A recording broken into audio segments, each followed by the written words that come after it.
Welcome. My name is Danae Harmon, and on behalf of the Children, Youth, and Families at Risk Professional Development and Technical Assistance Center, thank you for joining our webinar. We are so pleased to have you here with us. And now it is my great pleasure to introduce today's speaker, Dr. Philip Ely. He serves as the coaching coordinator for our SciFar PDTA Center. He has a background in leadership, organizational development and change, coaching, and talent management.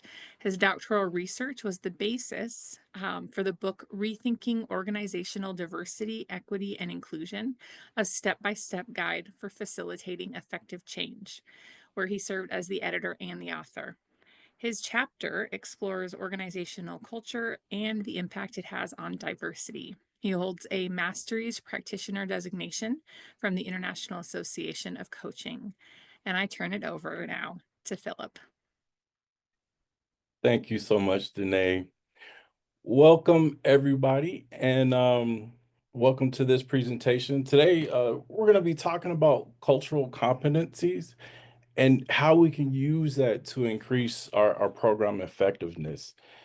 Um, so I love to have a lot of discussion and a lot of back and forth, and I know that's a little hard to do in a webinar. So we're going to make sure that we have a lot of time at the end for certain questions and discussions. But before we get to that point, I just want to spend some time going through a couple of things first. So first, what is cultural competence? So if you would like, go ahead and throw that in the chat or just think out loud, and I'll give everybody a second. But what is cultural competence? What does that mean to you? So when I typically do this, I get a lot of different answers. And those answers are because the way people look at it is varied. Um, and even in scholarship and in research, everyone that defines it, it's varied as there as well. But basically, what it's at the crux, and what I would tell people is that understanding that everybody has different experiences that affect how they perceive situations and understands that that's going to impact everything they do in life, whether it's learning, whether it's their actions, whether it's how they interact with, different people, is going to affect all those different things. But to really understand the basis of cultural competency, we have to really understand what is culture. And so our culture is made up of so many different things. And when we look at it, we could be amazed about what all influences our culture. But some of the things that I'm going to talk about and share with today, just keep in mind that this is not an exhaustive list, but I'm just highlighting a lot of different things that help make up our culture. So first, when we talk about culture, we got to think about the stories that we share and the stories that we tell and the impact it has on culture. Speaking of stories, here's a quick story. When I was in the Army, my last duty assignment was at Penn State teaching Army cadets about leadership and how to become Army officers. The Army did a great job of putting together lesson plans and things of that nature. And in those lesson plans, they used the experiential model. And so there was always stories or an action or something up front to where we can all come together and experience the same thing.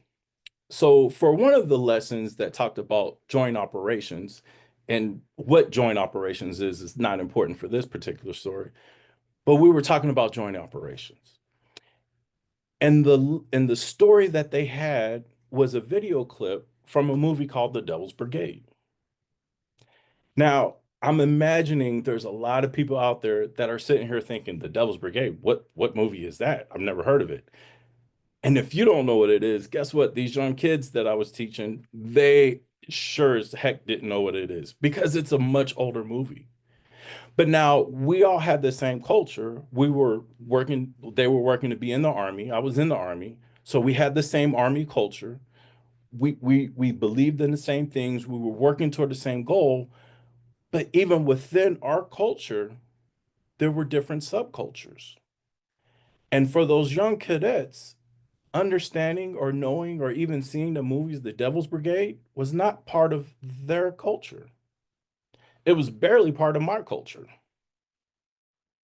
So instead of showing that video clip, I showed a video clip of a movie called The Avengers, where all the clip that I showed had all the superheroes coming together and they were using their different superpowers and different abilities to defeat the enemy. And only when they came together to defeat the enemy were they able to succeed. I knew my cadets knew that story. I knew that story would resonate with my cadets. So I used that story to help get them to understand the lesson that I was teaching them about joint operations. So again, and this is going to be a recurring theme, culture is not just something that people that are different from us have. We all have it. And even within people that we think are like us, we have different subcultures that we got to think through and think about. So again, stories is one of them. Another is our language.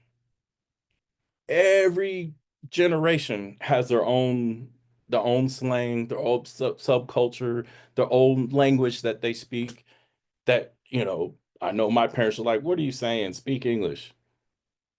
And so, again, when we're talking about language, it's not necessarily differences between Spanish and English and Latin and so on and so forth, but even within our own language, the subdialects, the regional slang, the youthful slang, there's different things that we have to think about and different things that influence our language. So our food, where we live, all these different things influences our language.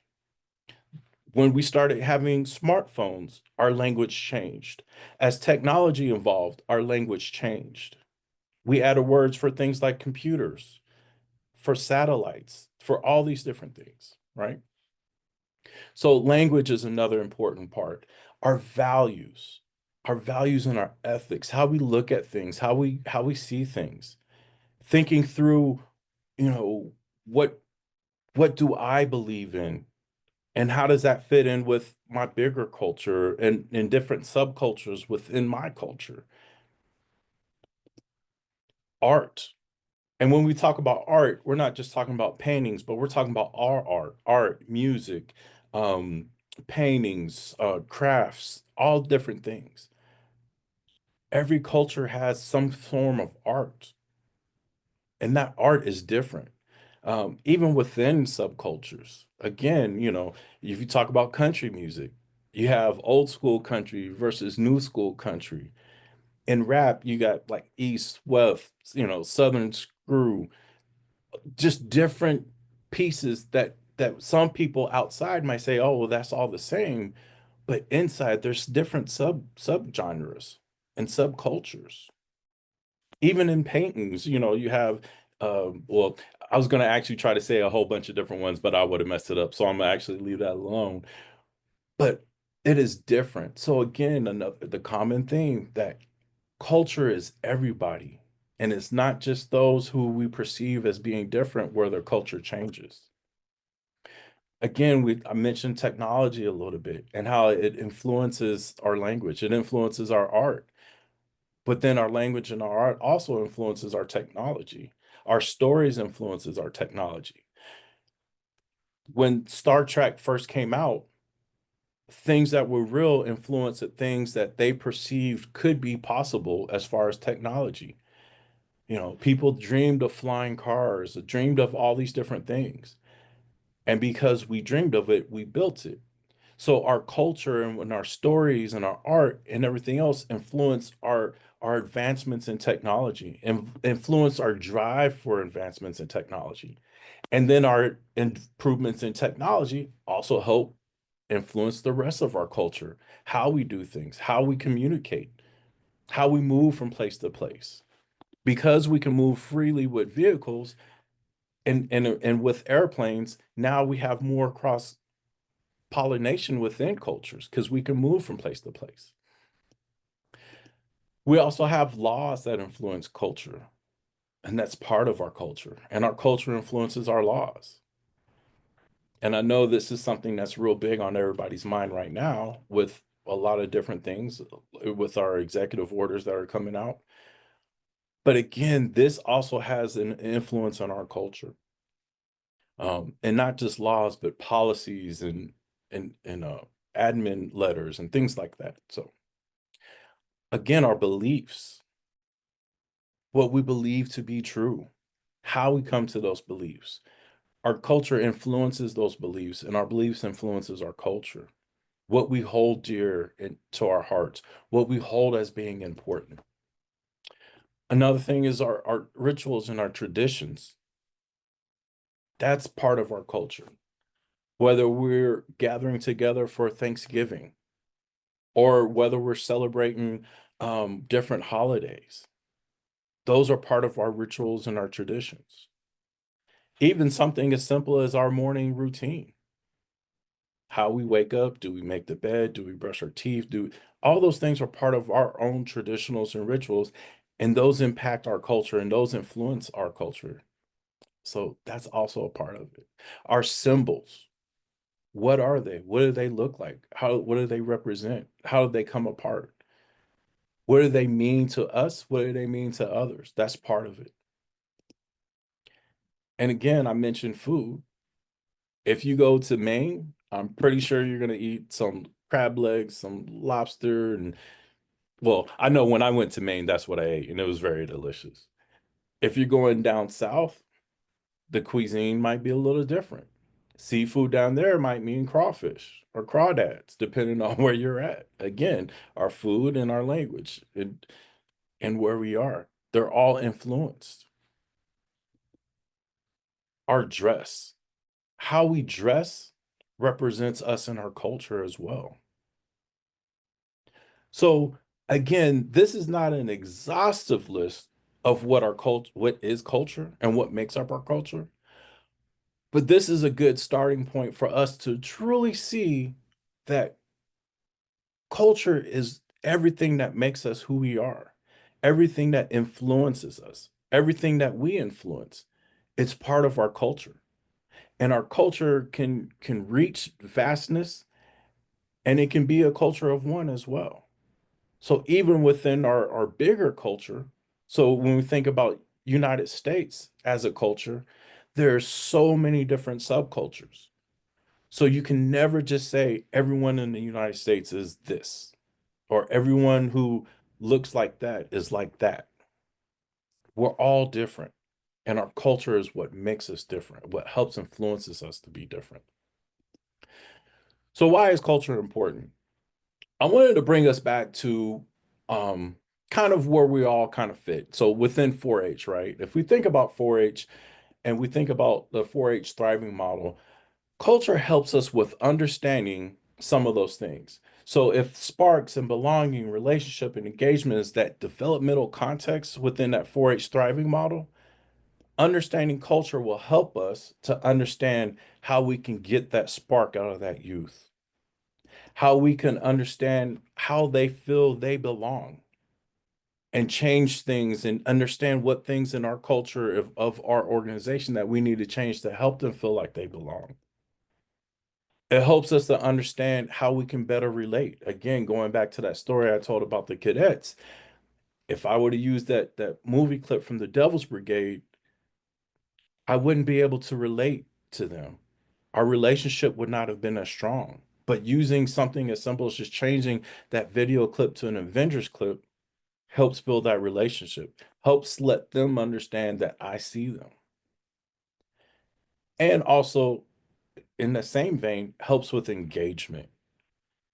If we understand what some of these different cultural differences are, then we can work through, we can talk through, we can do things to help us to improve that engagement. So, like I just mentioned, that communication piece is key.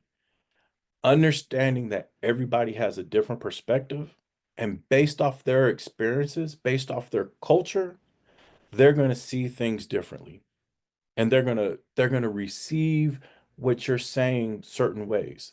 So that can help us with our communication with other people.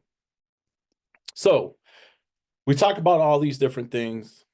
let's really go through all of them and talk about different ways that these can have an impact on our program design. Because again, that's what we're here to talk about, right? How can we use cultural competencies to make our programs more effective? So, on the first one, let's walk through language. So, if we're developing program materials, what language are we going to use? Are we going to use English, Spanish, German, Portuguese, whatever? What language are we going to use? But not only what language, but what level of language are we going to use? Is it curriculum that we're doing for our volunteers? Is this program material? Is this a handout for our parents? You know, like who is it for and what level of language are we going to use? Meaning, is it going to be, at a sixth grade level, eighth grade level? Is it going to be on a professional level and use professional language? So these are a couple of things that we got to think about. Also, what type of language are we going to use? Formal, informal, slang, what type of dialect? So a lot of times we talk about, oh, we're doing so well, we're translating our materials from English to Spanish. Okay, well, what dialect of Spanish? Because if you talk to somebody that's from Puerto Rico versus somebody that's from Mexico, the dialect's going to be a little different. And even within the Mexico, wherever they're at, is going to be different. When we think about our rituals and our traditions, are there specific traditions or rituals that we're going to observe? So I already mentioned Thanksgiving, but are we going to do something else? Like for instance, I'm pretty sure a lot of you all have seen different clips of different teachers that had a handshake ritual with their students as they came into the classroom, and that was something that they did. It was something unique to them. That's a ritual. Is there a ritual like that that we're going to have? So, for instance, if it's a healthy eating program, are we going to have a ritual that everybody washes their hands before we sit down to eat? Something else to think about. Are there rituals or traditions that you want to avoid? Again, there's some that are out there like hazing. We want to not include hazing in our traditions and our rituals. So we want to make sure that we're not including that in our programming and not allowing that to be there. Um, and I already talked about this, got a little ahead of myself. So, but again, when we think of traditional or traditions and rituals, it's not just like some big foreign concept. It's the things that we do every day. It's the things that are ingrained in our community, in our program, within ourselves that we're doing. When we think about our values and ethics, what does the local community value? How is that reflected within our program? If if our local community values fruits and vegetables and we're doing a eating program, are we incorporating that into our eating program? Are are we incorporating just different things that our community believes are important? For instance, if locally here in Pennsylvania, hunting is a big deal, which it is. We get school days off in where I live because the hunting season starts. So are we incorporating that into our programming? Are we programming those days off just like the schools are so that our youth can go spend time with their parents going to hunt to learn how to hunt? Whether or not you personally believe in hunting or not, are you respecting some of the values that the local community has? And then speaking of what we believe in, what values drive our program? And then looking at, does the mission and objectives of the program align with our values and align with our community values? And how do we right the ship if some of those values are at odds with each other? How are we going to work through that? Because that's a key thing that we're gonna have to do is think through, hey, if we have a value that doesn't connect, then how are we making that right?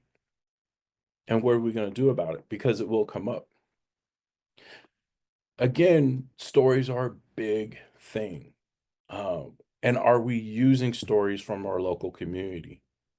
So if we're doing a program and we're talking about strength and honor, or we're talking about, well, let's just use 4H. If we're talking about stories that represent health, are we using stories from the local community of people who demonstrate good health? Or are we just using something that's important to us, but not important to our youth that we're trying to reach out to? Are we including local stories to guide programming? Because within those stories, oftentimes could be a parable or something that lets you know what's important. So are we using that to help guide us in our programming and what we're doing? Food is something that we all do. We do it at least, well, we do it, try to do it every day. And if everything's working out right, we're doing it at least 3 times a day. But sometimes some people have some food insecurities, and this program might be one of the only times that they're going to eat. But we have to think through, are we going to have food in our program? Is it going to be a snack? Is it going to be a dinner? Again, if this is one of the only times they're going to eat, then we have to think through that. My dad, um, where he lives, he runs a after school program. And when I was much younger, I asked him, I said, Dad, so what you feed these kids is more like a dinner meal instead of an after school snack. Why do you spend so much money in the after school program on just food? And he told me, he said, for a lot of these kids, this is the last meal that they're gonna have for the day. And so that helped influence what they did in the program.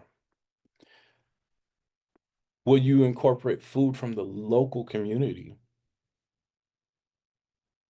Again, if we're teaching people how to cook, if chicken is a prime protein that people there eat, are we gonna use chicken in our meals? If if there's something else that's important to a local community as far as food, are you gonna use that, in your programming instead of trying to force something else down? Now, sometimes, again, going back to the values, sometimes some of the food doesn't mash up well with the values that you have. So if we're trying to do a healthy eating program, some of these deep fried foods don't actually match up. So how are you gonna overcome that? How are you gonna talk about it? How are you going to get them to see, or work with them to see you can still have quote unquote fried chicken, but instead of deep frying it, let's do it in the air fryer or something else. I know laws are going to be something that's real big on everybody's mind, but again, when we're doing programming, are we in compliance with laws and regulations? With, for example, ADA laws and regulations, civil rights laws and regulations. Um, And when there's laws and regulations that may be problematic, how are we putting those 2 together? So, again, some anti-DEI laws. How are we making sure that we can still do what we wanna do by being respectful of the law of the land? Um, so that's not always easy, and that's something that we have to work through. Again, those laws that are in direct conflict with our program values. How are we working through that? So if we're thinking through all these things up front, then it makes it easier when we're actually doing it because it will come up. Somebody will ask. And the worst thing that we can do is just shut down the conversation because then we leave space and oxygen for something else to take its place. We want to make sure we're ready to have these conversations and not be at a point where we just say, well, if you don't get it, you won't understand and just shut it down. But what are the ways that we're going to be able to explain how what we do is in accordance to laws, but still achieves our program values? When we talk about symbols, what do the symbols represent? Do they represent the same thing to us as people that are outside of our organization? Are they different? Are they the same? Um, what do they represent? And can our symbols disenfranchise our participants? So, for example, if we have Confederate statues, you're going to disenfranchise me. You're going to make it to where I don't want to be part of that program for multiple reasons, not just because of the color of my skin, but again, as a former Army officer, it makes no sense to me to honor enemy combatants. To me, that makes no sense.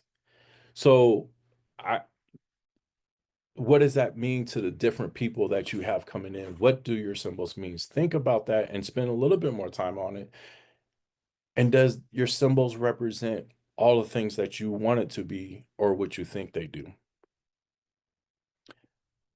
Within art, you know, what art is going to be included in your program? What music, what painting, what poetry, you know, what art, if any, is going to be included?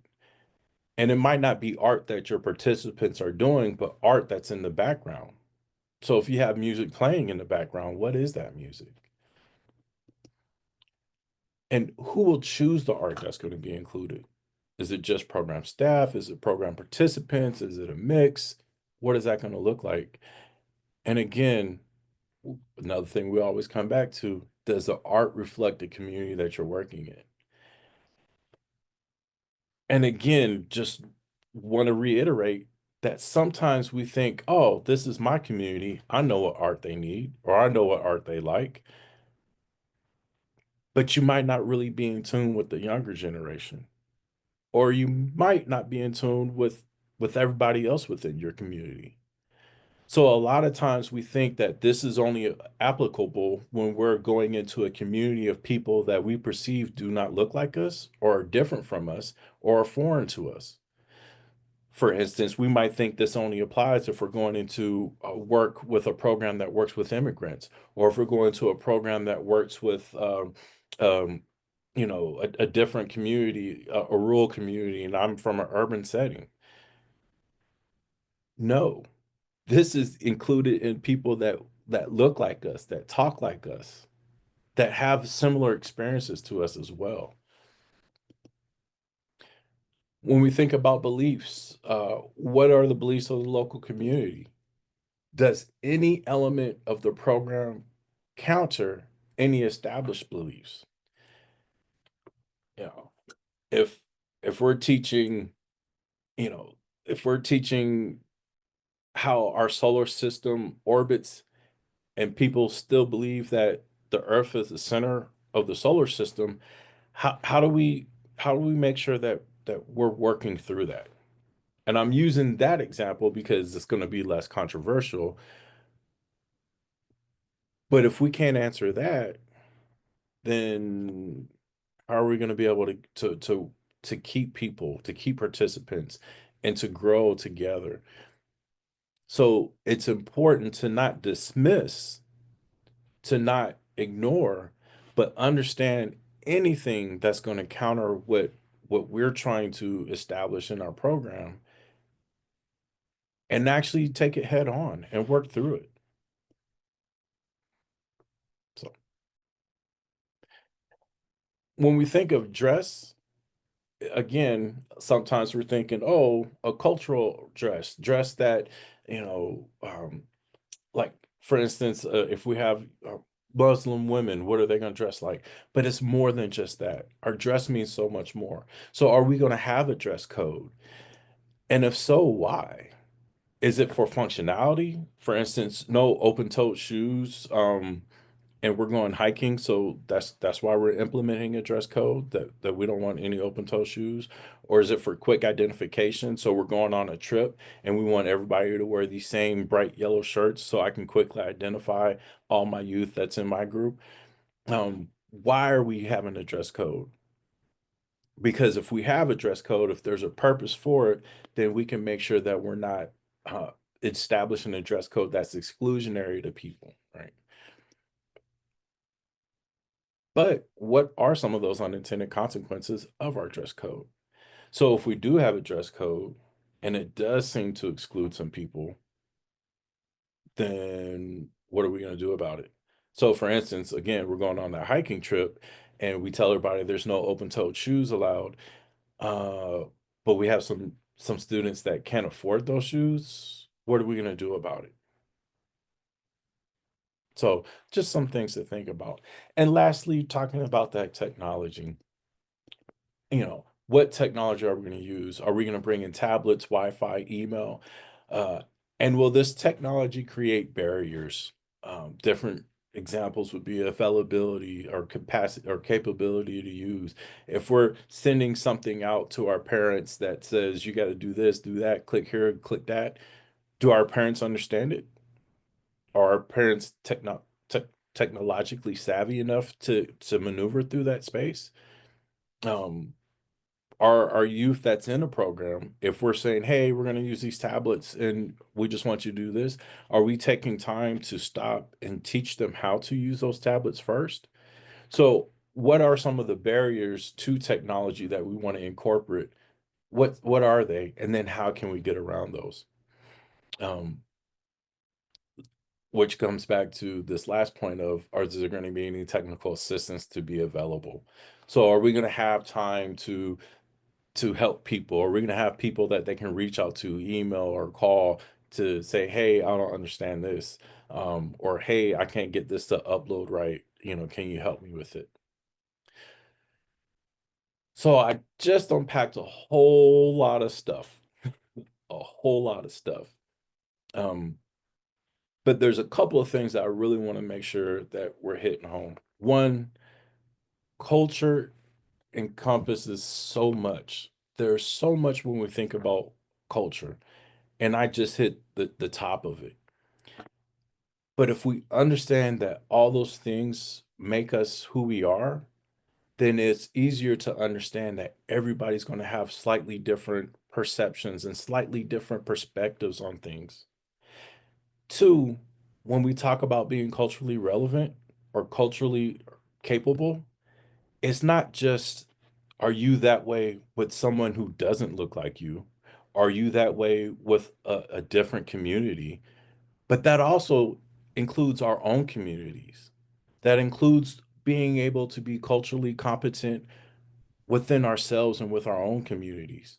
So it's not some foreign concept, and it shouldn't be thought of, oh, if we're thinking cultural competency, that's only useful for someone that's working with, people that speak a different language or whatever. No, it's all of us. And so our culture is different, both big culture and the different subcultures that we have within us. So again, like I said, I'm all about making sure we have plenty of time to have questions and discussions and things like that. So we can open it up to any questions that we have out there.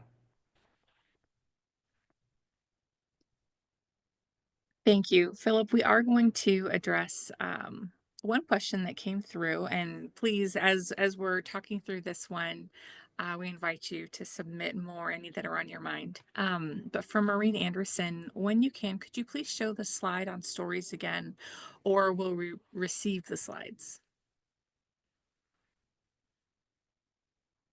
Yeah, I believe that we'll receive the slides. But I could bring that back up. Give me 2 seconds. And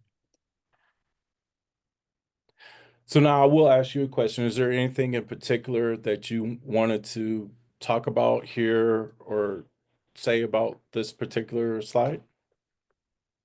She typed in the chat. No, this helps. We have a question from Katie Haywood. How can you see digital storytelling supporting this work? It's a great question. That's a great Um, question. so again, it kind of, in my mind, it ties into a lot of different things. It ties into our technology. It ties into just telling our stories, period. So as our culture changes, as we embrace different culture, then it's just another piece of that. When we think about storytelling that happened back when, back when we cavemen were around, It was verbal communication. And then we went from verbal stories to writing stories on walls. Then we started writing stories down on paper. Then we started writing stories in magazines and putting stories on movies. And so digital storytelling is just another evolution of how we're capturing some of our stories and how we're sharing those stories. So we have to treat it exactly the same way. But then also think through, if we're telling those stories, then how are we making sure that people can receive those stories if we're doing it digitally? Um, does everyone have access to those stories? And if not, how can we ensure that they do have access to those stories? We got an additional question from Jaime Trahin, and he had raised his hand earlier. And I think the question is now in the Q&A. He asks, "How do you integrate yourself into the culture?" Um, First you gotta learn the culture. You gotta understand it. Um, every time, so in the army, part of our culture, active duty army, is that we move around a lot. Um, when we move around, we have to learn something new about the location, something new about the people. Um, a lot of times we think about integrating culture. Again, a lot of times we think it's something foreign, but a lot of times we do that every single day. Every time we buy a new TV, or every time we update, and I don't necessarily do this, but I know people do, a new iPhone will come out, so we do that. That's how we integrate ourselves into the culture. um, First, we have to identify what that culture is, that we want to quote unquote integrate ourselves in, and then we got to understand it, we got to learn it, and then we got to start being a part of it. Um, the other thing is that we don't always have to fully immerse ourselves in a culture of people that we're working with. And what do I mean by that? If I have a consulting firm and somebody hires me to work with a nudist colony to help them um, make the efficiency of their colony better or whatever, and I take on that as a client and I start working with them, I can help them to do that. But I personally am not a nudist. So I don't have to embrace that part. I don't have to take it on as part of my identity, but I can understand that. And part of really understanding other culture is not judging people so harshly just on that culture. There's an exception to every rule, because if your culture is doing some things I deem so vile and so wrong, then I can't do anything with you. I can't work with you. I can't be part of that. But if it's just a difference of opinion, again, like if you're in a nudist colony and that's what you want to do, that's on you. It's not what I want to do, but I just don't have to judge you for it. So sometimes we think that when we're working with people that could be different from us, we think we have to take on everything about that culture. Um, Again, for instance, you to be an ally of somebody that's gay, do you have to be gay? To be an ally for me, to be a supporter of women's rights, do I have to be a woman? No. And there's so we don't have to fully become whatever it is that we're trying to support, but we have to understand that culture, be respectful of that culture, and not judge people because they're doing something that's just different than what we do. Does that make sense? Does that answer your question? The question of integrating yourself into a culture and assimilating in program development, how you conceptualize a program to address the needs of a specific community, which might be different than the other community where it exists. So you gotta, somehow you have to balance that out. And you made a comment that you don't have to be a part of that culture to understand it, and you don't even have to integrate yourself into the culture. At least that's what I understood. But the question becomes, if you're going to be effective, you need to understand the culture and integrate yourself as much as you can to operate efficiently, if you will. I'm Mhm. out loud. Yeah. The other thing that I would say to that is kind of going back to something else that you saw on a lot of those slides of if you're doing something, who from the community are you bringing in? Who from the community are you bringing aboard to help you with different aspects of the programming? Um, Everyone has different, I would say different positions or different places where they can fit in. And as somebody that's helping to bring a program to a community, your knowledge is on the program itself, right? But you have to bring in people from the community to help with that. People that know the stories, people that know the food, people that know the beliefs and all those different things.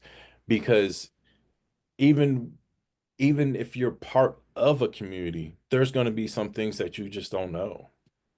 Um, like how many people in the United States can rattle off all the presidents in the United States that have ever been? Yeah, the day I see you thinking. And full disclosure, I know I can't. I think I can do a pretty good job. But when we think about there's only been 47 and how many of those have been in twice, I think that, and even with that question, I think that's to Trump. And then I think somebody else that was a president didn't get reelected and then got elected again. So really, you're talking about 45 people. And how many of us could not name off all 45 of those people? But we're US citizens, but we're part of the United States. So even if you're in that culture, even if that is your culture, you're not going to know everything about it. So the more you can bring in people and a diverse group of people from that culture to help with putting something together, the better. Well, you can hear me? Yes. In the novel And the Earth Did Not Part about going to Minnesota, one of my students in my class said, but I've never been to Minnesota. I said, yeah, but the novelist wrote about that journey. It's a journey of life, and he's trying to teach you a lesson. And the question is, what is your journey? And can you tell the story? Yeah. Very, and so I'm going to be doing this in a class next week. Because and the professor asked me, can you come to class and speak? I said, yes. Like, what do you want to talk about?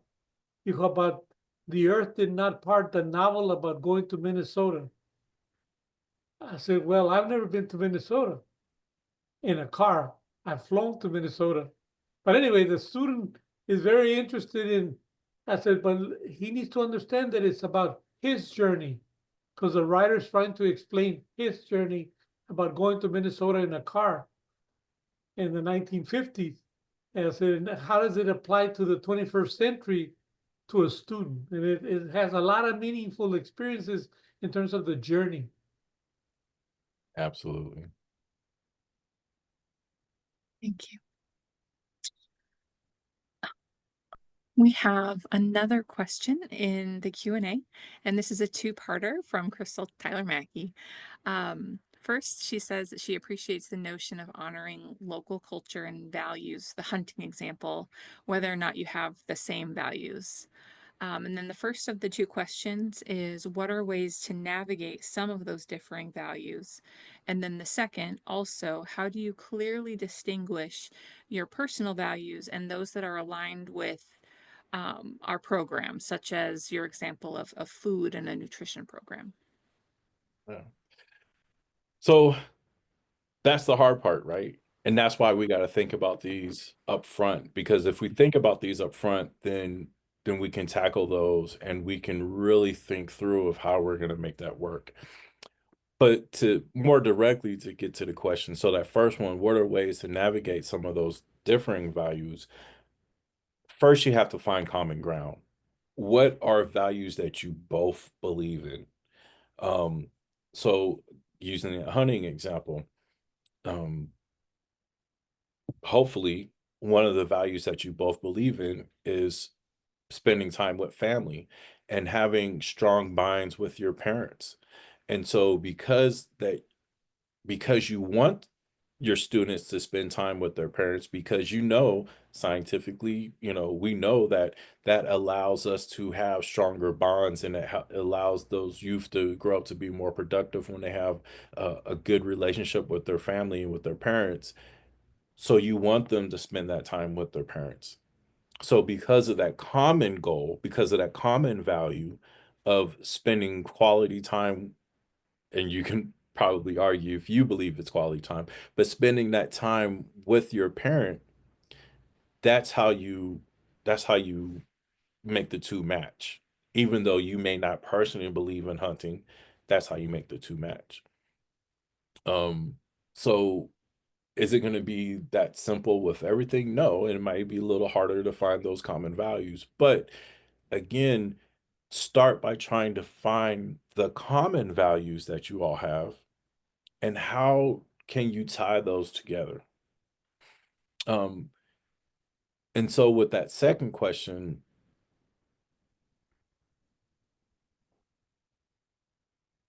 part of it is just saying them out loud, getting it out.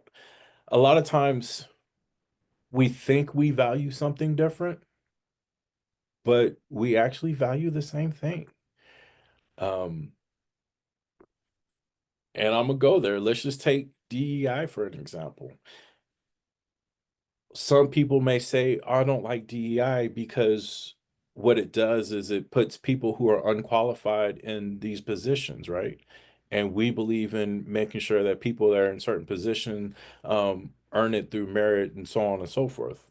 I think the common phrase that people like to use is MEI, merit, and I forgot what the E and I stand for. But if you think about it, that's exactly what good DEI programs are doing.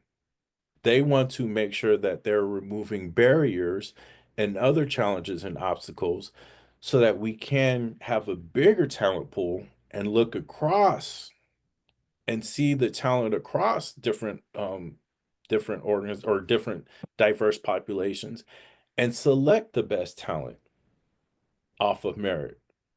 But really, we're just trying to remove those barriers so that we can find that talent.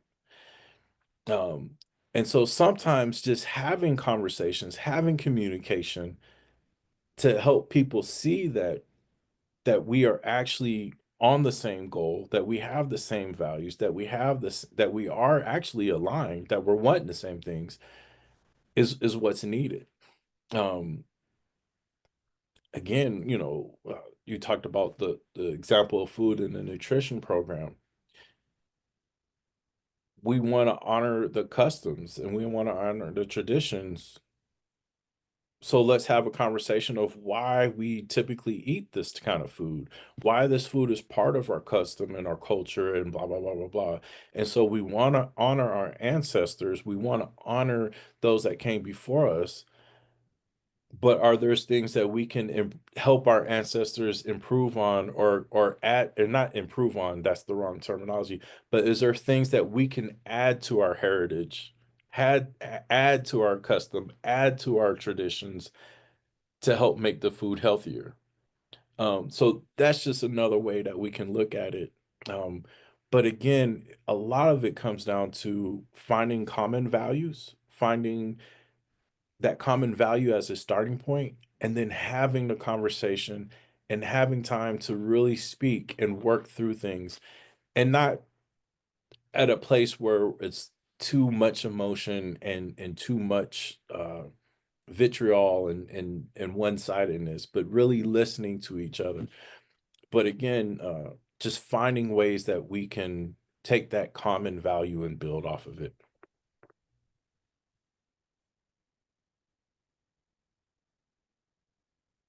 So before I know we run out of time, just want to kind of just reiterate a couple of things. One, communication is key and critical, and we have to make sure that we're talking. We have to make sure that we're finding that common baseline, that common value, that common thing that ties us together, and help expand on that. Um, but again, culture is more than just those people over there. Culture is also us, and it's also inside of us, and it's also those subcultures within what we would consider our groups. Um, and if we can see that and work through that and think that way within our group, it's going to help us to think that way within people that we perceive as other groups as well. And it can help us to help build those bridges and build those bridge those gaps so that we can get to a place where we're moving things forward and not constantly at odds with each other. So just wanted to say that hopefully as a point of encouragement and uplift, despite some of the things that may be going on right now. Well, again, thank you, Philip, for the presentation, and thank you to all of us for joining us for today's webinar.